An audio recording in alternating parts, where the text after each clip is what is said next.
Okay, so you guys have asked us a lot about the Antas. We get a lot of questions, say, hey, how do they fit? How do they feel? How are they different from this shoe? How are they different from that shoe? We can't answer all those questions. What we've decided to do is put together a little video about these shoes. So at the very least, we'll show you what we can show you, and then you guys can make your decision.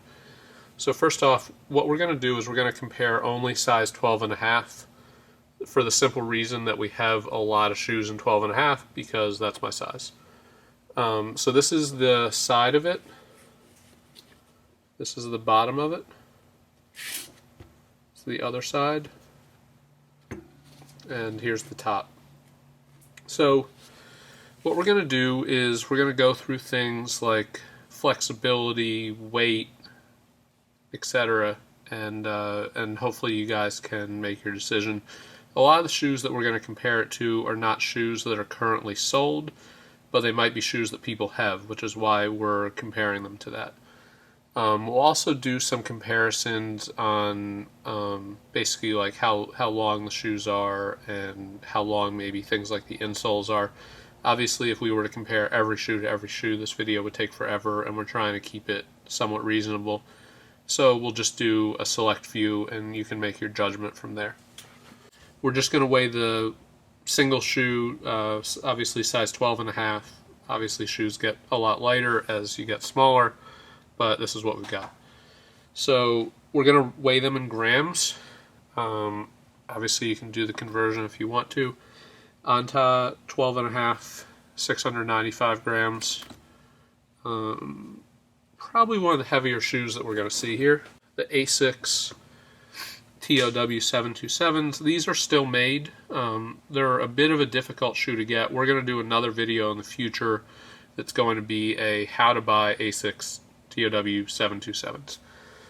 This is a custom pair. This is size 30, so it doesn't exactly compare to a 12.5, but as you'll see, it's pretty close, and it's the closest thing to it. These are 540.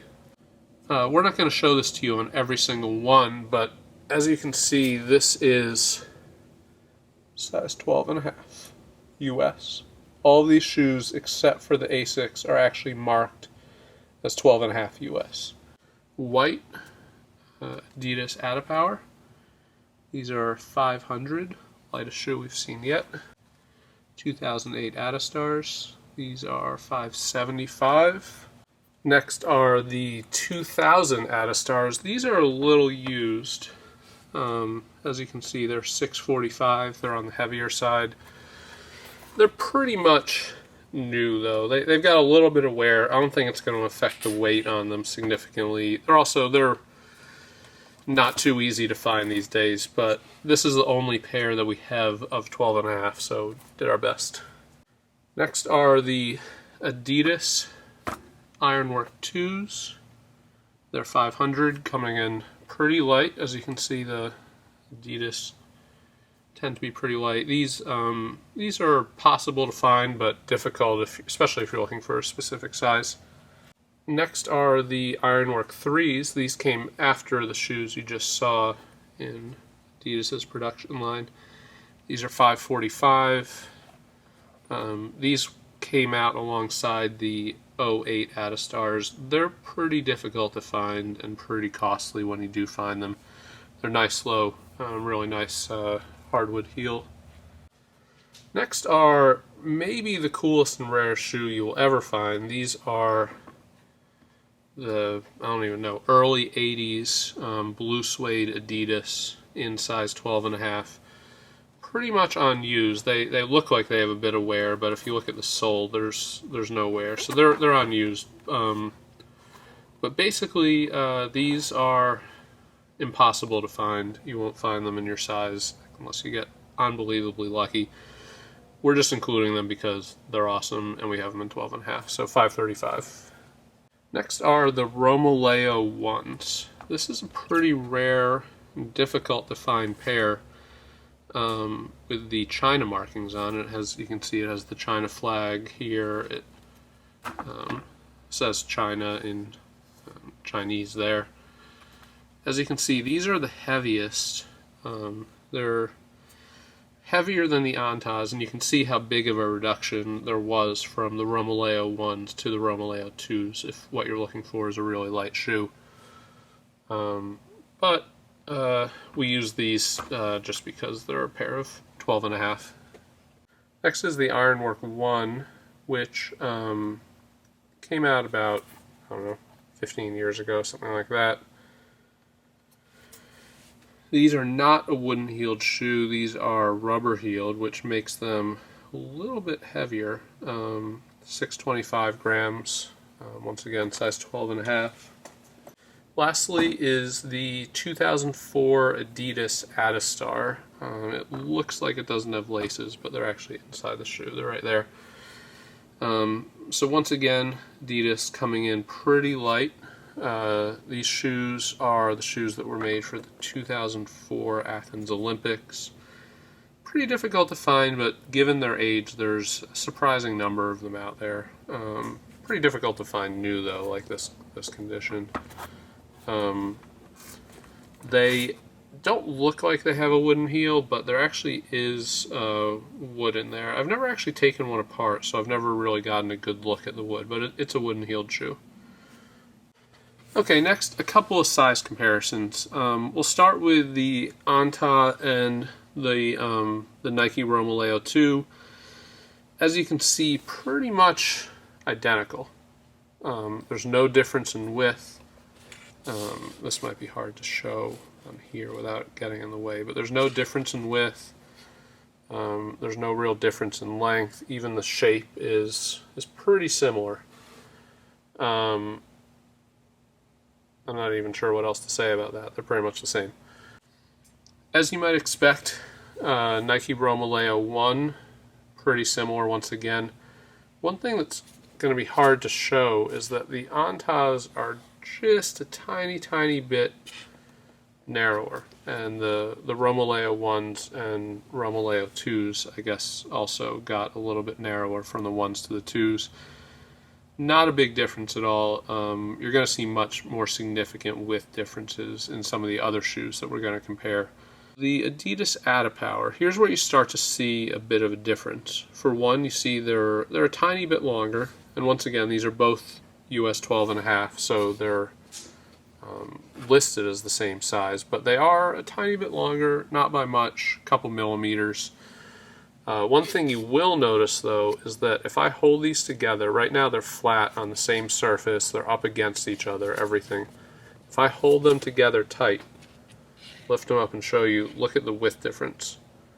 If the Adipowers are too narrow on you, then you should definitely look into either the Nikes or the Antas or something wider, because you're going to notice a big difference. There's a big width difference here. And there's a bit of just an overall just contour difference to the shape of the foot, I guess you could say.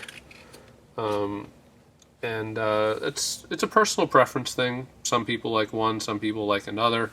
Going a bit older here are the Ironwork 3s, as you can see, lined up here. You're not really seeing the same length differential that you saw with the Adipowers. I mean, maybe it's really tough to tell if there is a big length difference here. I mean, in my opinion, feeling it, looking at it on the camera, maybe a millimeter or two, but effectively the same size. And also you'll notice that the same width difference is not there. It is slightly wider, but this width and the width of the Antas are very similar. Next are the Adidas Adistar 2008s. Pretty much the same length. If anything, the 2008s are very mildly shorter. I know some people have said that they think that these shoes fit a size big. I don't really agree with that. I think they fit true to size. I think you're seeing here that a lot of these shoes, effectively the length of the sole is the same size. Now what we're going to get into a bit later is the actual length of the insoles. But just to show you the outside of the shoe, I mean, this is pretty much, you're looking at the same size. You are seeing a bit of a width difference. The Adidas definitely tend to run narrower. The Adipowers are are a much bigger difference than any other shoe, but you are seeing pretty consistently the Nike and the Anta are going to be some of the wider shoes out there. It's not that anyone except for me really cares that much, but here are the blue suede Adidas, basically unobtainable. These are pretty much the same length, and the width is once again a little bit wider here, but I think what you're seeing is that this is starting to just stick out a little bit, and that's really not even the shoe sticking out. That's just a little piece of rubber sticking out. The shoe itself doesn't do that. And I mean, effectively, these are roughly the same width. If anything, let me just see if I can grab this steadily. If anything, the Adipowers, or not Adipowers, sorry, the 1980-ish blue suede Adidas have a bit of a width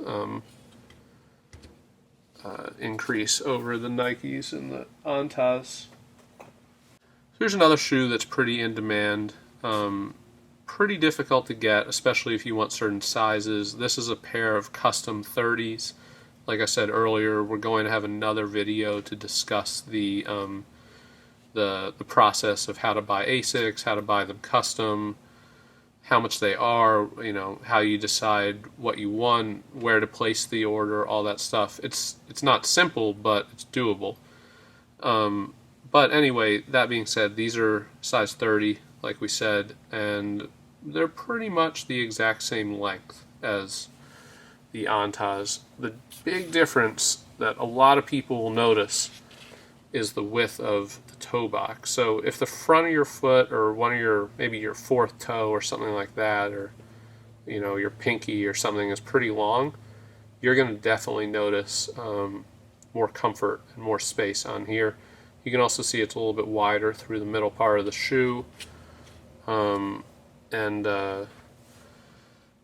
you know, that's pretty much it. It's an awesome shoe.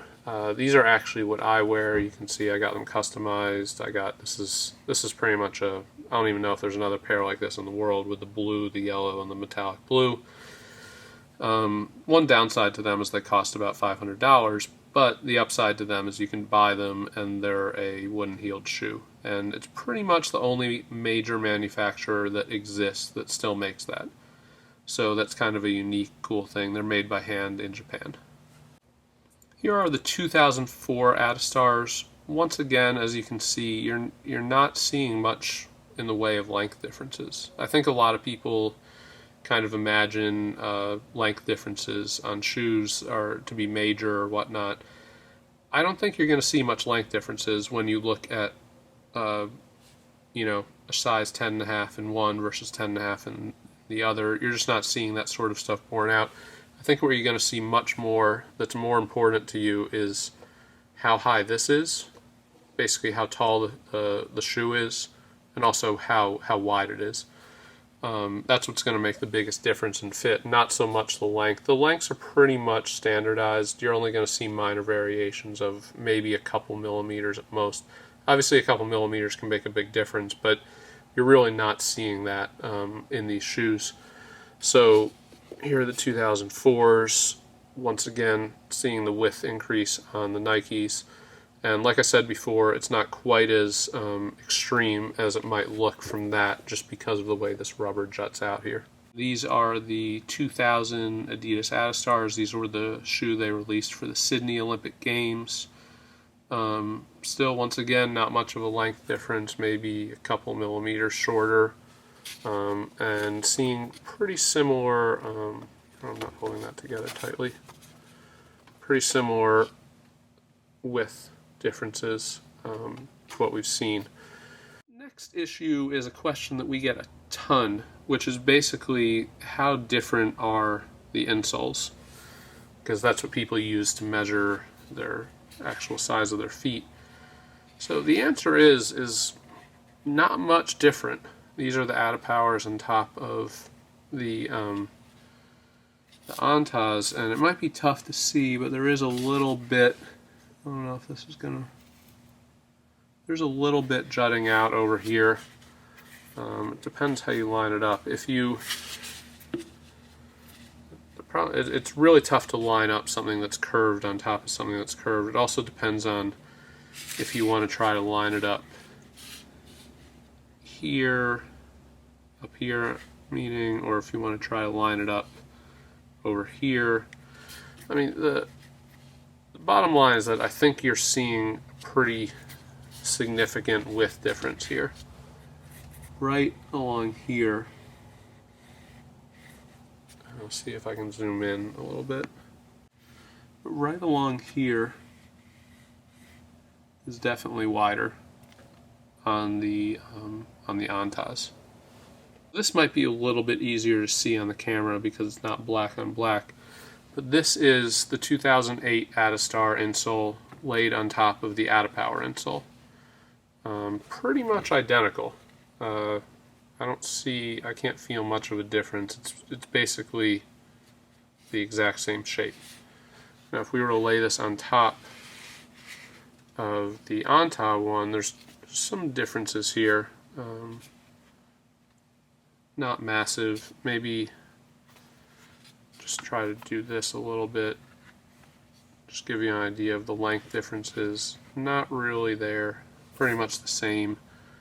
What you're seeing here might just be the size of the cup or something like that. But basically not much of a difference. So in conclusion, we're going to talk about something that I think gets a little bit overlooked in shoe decision making, which is basically forefoot flexibility. With a lot of the plastic heeled shoes, you're going to notice forefoot flexibility basically gets cut off here. These are relatively flexible. You're not going to have much of a problem bending this when you're doing a jerk, given the amount of weight that you're going to put into it. What's interesting is the differences that you see in the Asics, because the Asics is very flexible up here, but because of the way the shoe's designed, it actually flexes all the way to the heel. This is unique. So from here to here will not bend on plastic heeled shoes. So you do notice some of that on the Asics. Some people don't like that. I'm not saying one is better than the other. Some people really like the feeling of stability from here to here, and I think that's one of the reasons people like, say, the Romaleos. But that is a big difference. That's something, this bend is something you're not going to find in basically any shoe except for the Asics that's regularly available today. And even if you go back to the 2008 Adistar, because of this, whatever they called it, like torsion, I don't even know. Yeah, you can see here, the torsion system. Because of this torsion system, you'll notice you can pretty much only bend the forefoot. But the difference is that the forefoot on this is probably more flexible than any of the shoes that are generally available today, like the Romaleos. So if you get into the Romaleos, you'll notice these are the stiffest by far. I mean, these are stiffer than the Antas, I think. You can basically only bend here. You're not going to be seeing much bend from basically about here back. And so that's kind of what contributes to one of the things that people really like about these. So anyway, moving on from that, the last issue, and I'm sure we're going to get a ton of questions about this, and unfortunately it's something we can't really answer, is heel height. So people are always going to say, hey, what's the heel height? What's the heel height? What's the heel height? The answer is that we don't know. And people always say, oh, well, measure the heel height. Oh, I mean, where do you expect us to measure from is one of the issues. You know, do we measure from here to here? Do we just try to guesstimate this? The thing is that these things are all going to be pretty much within a couple millimeters of each other. So what you get from us would be more measurement error than actual results. So the problem is people look at this and they say, oh, look at how high the Romaleo heel is. You know, the heel's way too high, I fall forward. This has nothing to do with the heel. Just because you see this high cup doesn't really mean anything. The actual bottom of the shoe is right in there, as you can see, and it's impossible for us to tell what the heel height is. People say, oh, like, put a stick in it and, measure how far it goes down compared to the wall or something like that. The problem is even if we could say how high this is, all that matters is how high this is compared to how high this is. And for us to measure that slope, I mean, I suppose we could try to do some complicated geometry where we like put a stick in here and measure angles and do some trigonometry, but I mean, to me that would depend, we would need an extremely like stiff system to make sure that what we're seeing is actual height change, not just flex in whatever it is that we're putting into the shoe. The bottom line is that there's no way to measure heel slope, which is what's important.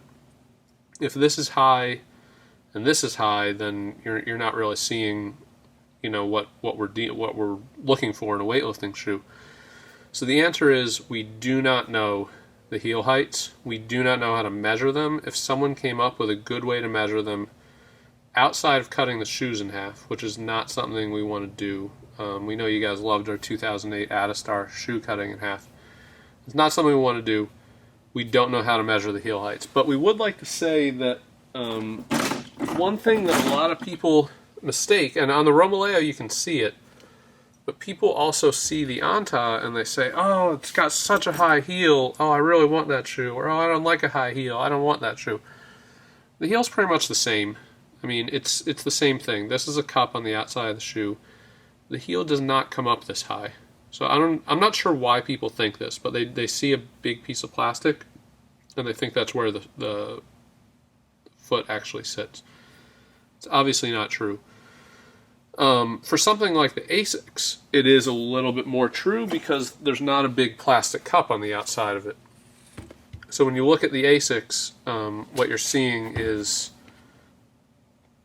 pretty much where the foot sits. Now, of course, there's a little bit of padding. You don't know how big the insole is. You don't know, exactly where the foot sits. And, the same with the front. The difference with this is that this is pretty measurable. If we actually wanted to measure this, we could. The reason we don't measure it is because with the Asics, especially when you're getting them custom, there's actually 11 heel height options. Now, once again, those shoes cost $500 plus shipping, plus they take a couple months, plus they come with a whole host of complications when ordering them. But the bottom line is that we don't know the heel heights. That's all we can say about that. Now, the other thing people are going to ask, a very common question is going to be like, what about these? And the answer is, we don't know. People are going to ask about their Reebok weightlifting shoes, or as they call them, Reebok CrossFit Oly Lifters or something. We don't know. We don't own a pair of those. We put every pair of 12.5s that we have into this video. We just don't know. We don't have a lot of the shoes that are out there. We don't have the new Adidas shoes that just came out. We don't have, the Innovates. There's a lot of shoes out there these days. We just don't have all of them. So, there's pretty much no point in asking us, what about these? What about these? We don't have them. The best thing we can say is that we covered a lot of shoes here. We showed you some of the width differences. We showed you some of the length differences. We showed you the weights. So the best thing that we could say is that if you're interested in something like the Antas, or you're interested in the Asics, or you're interested in another shoe, and you have something, hopefully you can use some of the comparisons you saw here to try to figure out if a certain shoe is for you or not for you. Anyway, that's pretty much it.